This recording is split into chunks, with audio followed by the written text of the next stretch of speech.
The emotion was raw as people returned to their place of worship. Despite the bloodstains and bullet holes, some came back to pray for the dead. C'est notre lieu de culte, c'est notre lieu de paix.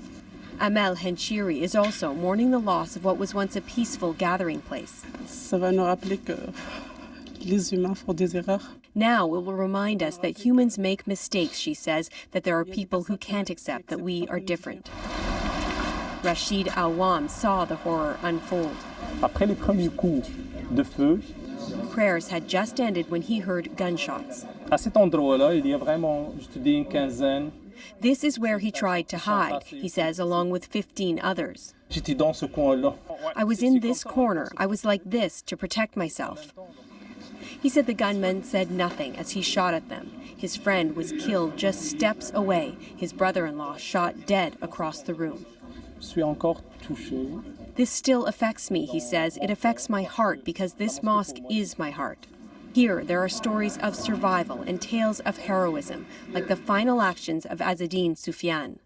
He ran quickly to immobilize him, but the attacker was more quick, and he go back and shot him directly in his body, and he fell down here. He fell down.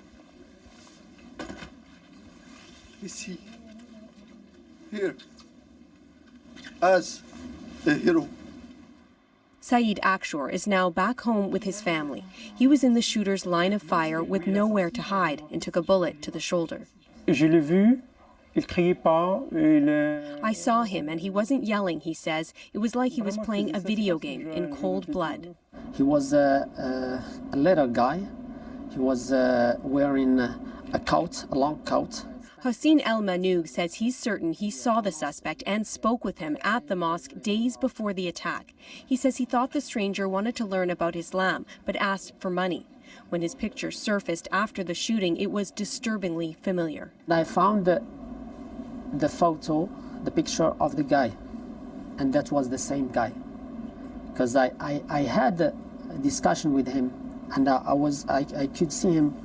He was the same guy that I met Thursday. Members at the mosque say they opened their doors today to shed light on their tragedy. Many say they will reclaim this space and pray here again. Now the community is preparing to honor the dead. A public funeral will be held for 3 of the victims in Montreal tomorrow, and Quebec City will host another service on Friday where thousands are expected to attend. Alison Northcott, CBC News, Quebec City.